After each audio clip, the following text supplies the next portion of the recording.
Gracias, señora presidenta. Hoy es un día para que los colombianos y colombianas estuviéramos celebrando los 4 años de la firma del acuerdo de paz. Un acuerdo que, por supuesto, se hizo con una esperanza infinita para que este país pudiera pasar la página de la violencia, de la página de la guerra, para poder transitar, digamos, las alamedas de la paz, de la justicia social, de la inclusión, de los derechos de todos y todas las colombianas. Pero lamentablemente, hoy, 24 de noviembre, 4 años después de esa firma esperanzadora, la noticia sobre los asesinatos de los líderes y lideresas sociales, así como de nuestros compañeros y compañeras firmantes de paz, realmente sigue siendo el pan de cada día. Y sin sonrojarse, este gobierno, bueno, no ha hecho otra cosa que dar respuestas vacías, no ha hecho no más que tomar decisiones ineficaces para no garantizar, en todo caso, la vida de nuestros compañeros y compañeras, lo que ha sido realmente una situación sistemática de las distintas de las disposiciones, o sea, no aplicar las disposiciones acordadas justamente para las garantías de seguridad y protección de la vida de todas y todos los colombianos, especialmente de los líderes y lideresas y de los firmantes del acuerdo de paz. Hace 3 semanas apenas nos movilizábamos desde distintos territorios de todo el país para exigirle al gobierno nacional que parara el genocidio, pero justo el día que regresábamos a nuestros territorios, justo el día en que se reunía por primera vez el presidente de la República con la contraparte, es decir, con los firmantes de paz, justo ese día que regresábamos asesinaron a uno de nuestros compañeros. Estoy hablando de Hernando Ramos en Caldono, Cauca, un joven exguerrillero que estaba trabajando en su proceso de reincorporación, que era artista también. Y el fin de semana siguiente fueron asesinados Gilson Menes, quien estaba en el municipio de Quibdó, en el Chocó, Jorge Riaño Ramos también en Florencia, Caquetá, y Enoc López Bejarano en zona rural de Puerto Guzmán, en el Putumayo. Y como si fuera poco, el pasado 19 de noviembre fue asesinado también nuestro compañero Brian Steven Montes en Puerto Asís, Putumayo. Todos ellos comprometidos con la paz, con su proceso de reincorporación, trabajando en las comunidades, trabajando con sus familias, con una esperanza única que hoy nos han arrebatado 242 vidas de nuestros compañeros y compañeras. Así que la garantía de la vida es esencial para el ejercicio de la participación política y las actividades sociales y económicas en la reincorporación. Yo pregunto, ¿qué reincorporación política puede ser, o económica, o social, o cultural, podemos tener quienes hemos apostado por la paz, quienes hemos hecho este tránsito a la vida civil para estar trabajando con las comunidades, para seguir desarrollando nuestros sueños hoy de cara a esa esperanza que teníamos en la construcción de la paz? Estas son las noticias que recibimos cada semana, mientras que el gobierno no hace más que dar declaraciones públicas vacías y rechazar los hechos, así rechazamos los hechos, pero sin movilizar la institucionalidad que tiene a cargo para ofrecer soluciones concretas a las comunidades que viven en medio del horror de la guerra, pero además afirma constantemente su compromiso con la implementación del acuerdo. O sea, el gobierno que había anunciado hacer trizas el acuerdo, ahora cambió su discurso. Ahora el señor presidente, sus altos funcionarios también, hablan permanentemente del cumplimiento del acuerdo de paz. Pero no es más que una frase vacía, no es más que un discurso, porque en la práctica nada de eso está ocurriendo, nada de eso se ha materializado. Por el contrario, miremos las cifras que da el Instituto de Estudios para el Desarrollo y la Paz, INDEPAZ, expresó en su informe que el mes de noviembre la cifra de asesinatos de líderes y lideresas sociales llegó a los 251 durante el año de 2020. Oigan esto, 251 en el 2020, siendo el Cauca uno de los departamentos más afectados con 84 asesinatos. Y le sigue Antioquia con 26 asesinados, es decir, son los departamentos más afectados. Esto significa, claro, que en promedio, miren ustedes esto, según las cifras de INDEPAZ, cada semana matan, asesinan a 6 líderes sociales, o sea, uno diario, incluyendo también además nuestros compañeros. Hoy tenemos la triste noticia, hoy justamente aniversario de la firma del acuerdo de paz, 4 años, tenemos la triste noticia de que en lo que va corrido de este año ya van 76 masacres, repito, solo en el 2020, 2 de ellas ocurridas el pasado fin de semana, una en Argelia, Cauca, y otra en Betania, Antioquia, donde cobraron la vida de 13 víctimas. Así que, ¿qué hace el gobierno para evitar semejante derramamiento de sangre? Es que aquí lo que está sucediendo es eso, un desangre absoluto de nuestros territorios que cobra la vida de los líderes y lideresas y de los firmantes de paz. Cuando estábamos en las negociaciones del acuerdo de paz en La Habana, sabíamos de la presencia, conocíamos de la presencia de los grupos paramilitares que hostigaban a comunidades enteras, a líderes, lideresas sociales, a defensores de derechos humanos, por lo que justamente un punto de la agenda fue la creación de mecanismos de protección y la implementación de la Comisión Nacional de Garantías de Seguridad. Sin embargo, a la fecha, esta instancia no funciona, esa es la realidad, y el gobierno de Duque no ha tenido voluntad para ponerla en marcha como lo ordena el acuerdo de paz. Aquí, en los distintos informes que ha dado el gobierno, siempre expresa, están tales comisiones, están toda la institucionalidad. Todo el mundo sabemos cómo han hecho para atacar la misma jurisdicción especial, cómo no opera las instancias creadas por el acuerdo. A la CECIBI puede que hagan reuniones formales, ni siquiera con los principales que ha asignado el gobierno para la comisión de implementación, de impulso, seguimiento e implementación del acuerdo de paz. No funciona, entonces hacia afuera va con el discurso, con el cuento de que están cumpliendo, pero en la práctica estas instituciones no tienen ninguna acción concreta que se materialice en la labor que debe realizar a producto del acuerdo de paz. Así que el cumplimiento del acuerdo ha sido fragmentado, esa es la realidad. Se ha alejado de los enunciados y se ha presentado,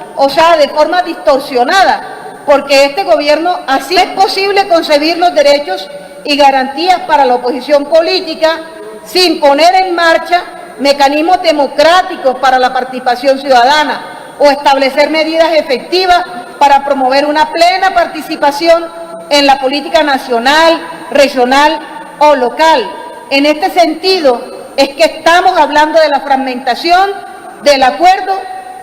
sin una implementación integral de este punto ni de las garantías dadas por el mismo acuerdo. O sea, uno se pregunta, ¿qué partido político, qué movimiento social, qué organización puede sobrevivir o realizar o ser alternativa cuando lo que se ha dedicado es al exterminio de esa organización y del movimiento social y de los líderes sociales también. Eso es lo que está ocurriendo en nuestro país, pero parece que aquí el presidente, sus funcionarios y el Estado en su conjunto, pues ni se dan por enterado, ni se dan cuenta. El gobierno de Duque, en lugar de implementar de manera integral y adecuada el sistema integral de seguridad para el ejercicio de la política, lo que hizo fue suplantar estas medidas con la expansión o con la expedición, la creación del plan de acción oportuna, que lejos está de buscar la armonización de los esfuerzos en materia de seguridad y protección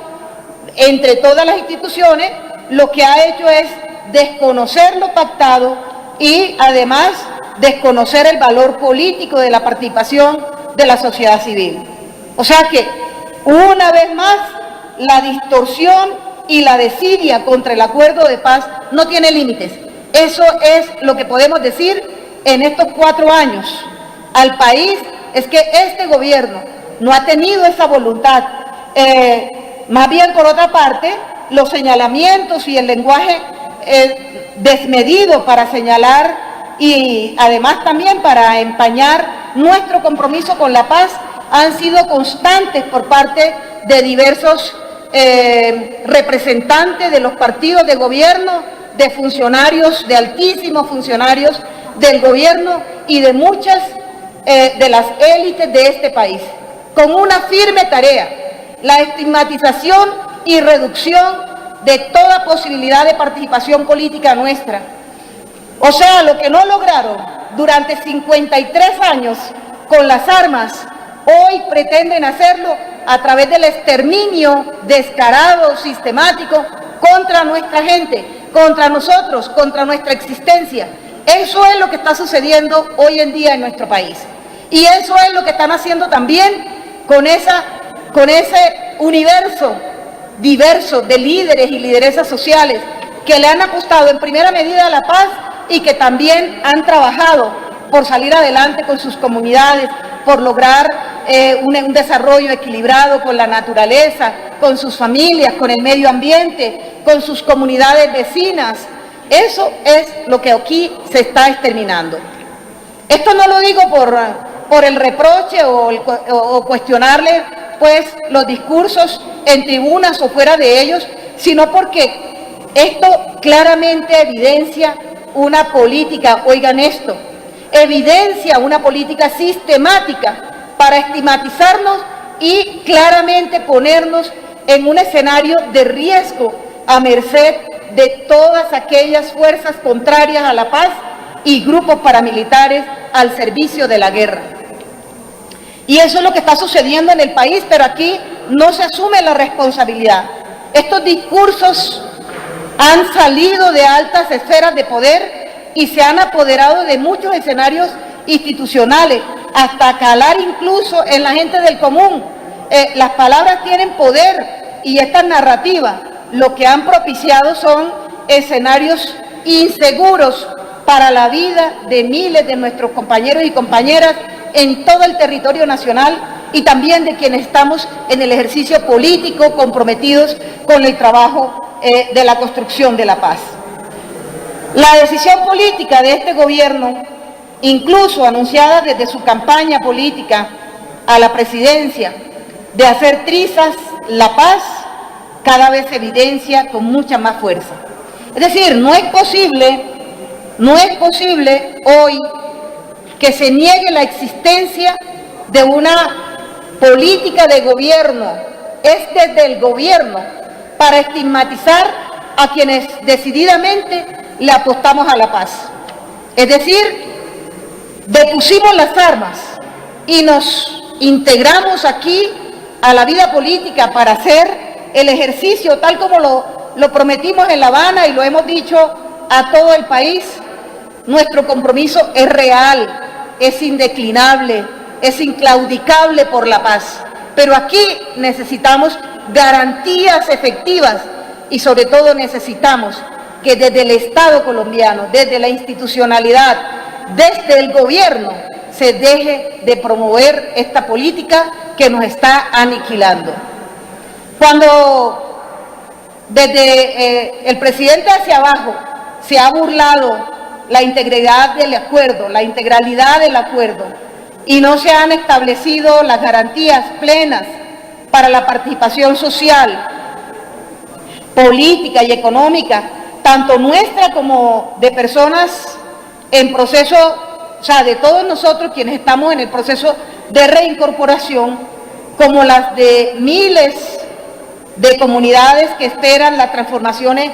estructurales que el acuerdo contiene y que además se le prometió a la gente con el cumplimiento integral del mismo. Evidencia esto su responsabilidad como gobierno, por acción o por omisión en este genocidio. Insisto, nosotros aquí responsabilizamos al gobierno nacional de lo que ha pasado con el acuerdo de paz, con su no cumplimiento, con el incumplimiento, pero sobre todo con la falta de garantías para la protección a la vida. Las garantías para la participación ciudadana y las garantías de la protesta establecidas en el acuerdo final justamente han pretendido detener las violaciones de los derechos humanos en el marco de las protestas y generar además medidas que garanticen el goce de estos derechos. Pero la evidencia ha sido todo lo contrario. La masacre de septiembre, por ejemplo, por parte de la policía en varias ciudades del país, así lo demuestran, al igual que los recientes bombardeos a campesinos y campesinas en el Putumayo, y esto aquí a nadie le duele, nadie señala, todo el mundo, mejor dicho, la institucionalidad no asume la responsabilidad que tiene en estos hechos. Ayer se cumplió justamente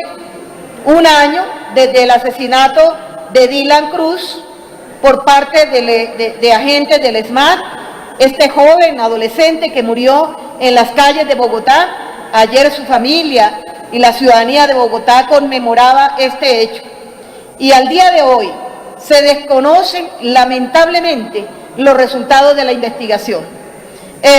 Y también sucede lo mismo con el hecho ocurrido, el asesinato de nuestro compañero en manos del ejército colombiano, de Dimar Torres.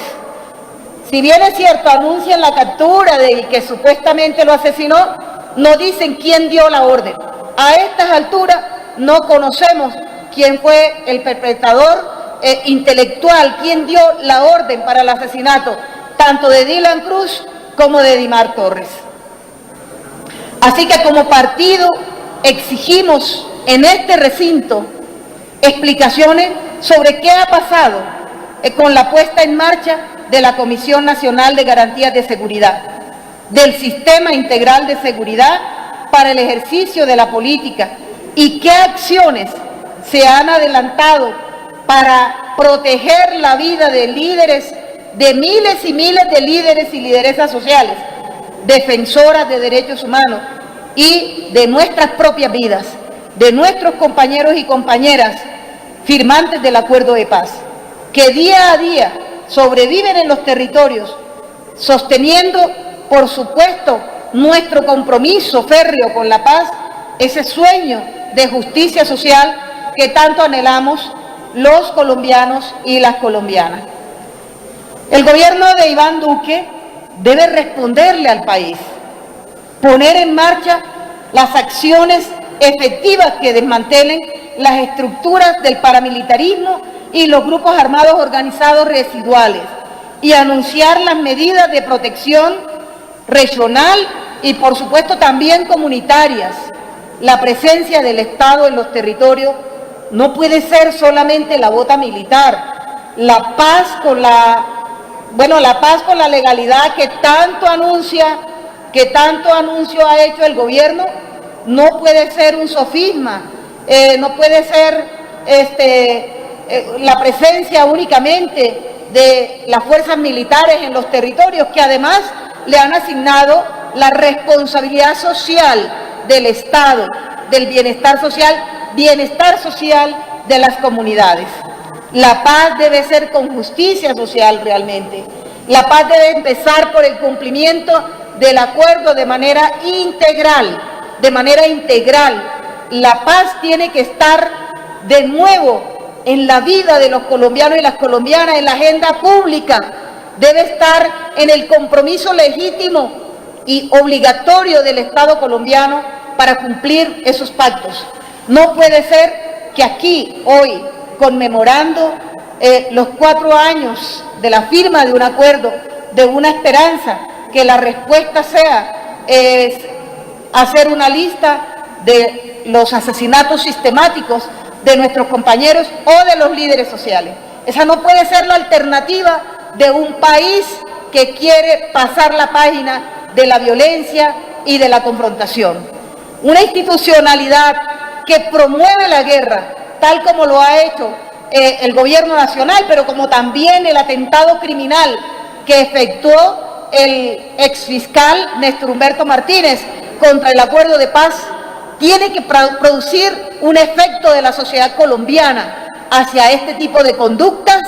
de violaciones de los derechos humanos, de irrespeto a un acuerdo de paz, de un tratado de paz, que lo único que busca es que superemos estas condiciones de violencia, de violación de los derechos humanos y de, por supuesto, superar la pobreza, el atraso en el cual nos ha sumergido esta clase dirigente por tantos años. Eso